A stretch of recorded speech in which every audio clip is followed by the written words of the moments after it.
सोने की फी तोला कीमत में आज हजारों रुपए की कमी हो गई। मुल्क में सोने की फी तोला कीमत में आज 5,300 रुपए की बड़ी कमी वाक़ई हुई है।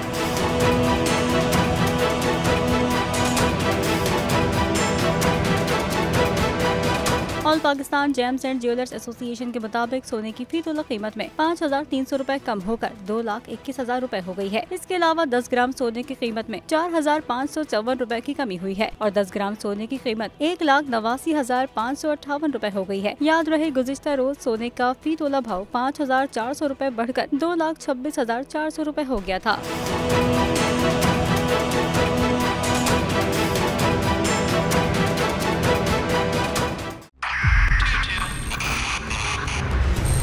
मोबाइल लोन एप्लीकेशन से कर्ज लेना आवाम के लिए अजाब बन गया। सूद की ज्यादती और धमकियां, शहरी ने अपनी जान ले ली। बोल ने दिया अपने आवाम का साथ, उठाई इस स्कैम के खिलाफ आवाज। जो है लोन देने के हवाले से फ्रॉड बन रही है और लोगों की जिंदगियों से और इनकी इज्जतों से भी खेल रही हैं। तो मैं ये समझता हूँ यहाँ पे 2-3 बड़ी अहम चीज है। ये है कि ऐसी एप्स जो कि एक्सेस प्रोवाइड कर देती हैं टू दी कॉन्टैक्ट्स और उसके अलावा टू द गैलरी।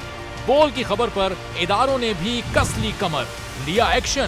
बोल की काविशें बराबर साबित हो गई। ऑनलाइन कर्ज माफिया के गिर्द घेरा तंग हो गया है, क्योंकि बोल है पाकिस्तान का नंबर 1 न्यूज चैनल। सब्सक्राइब करें और बेल दबाएं ताकि कोई खबर रह न जाए।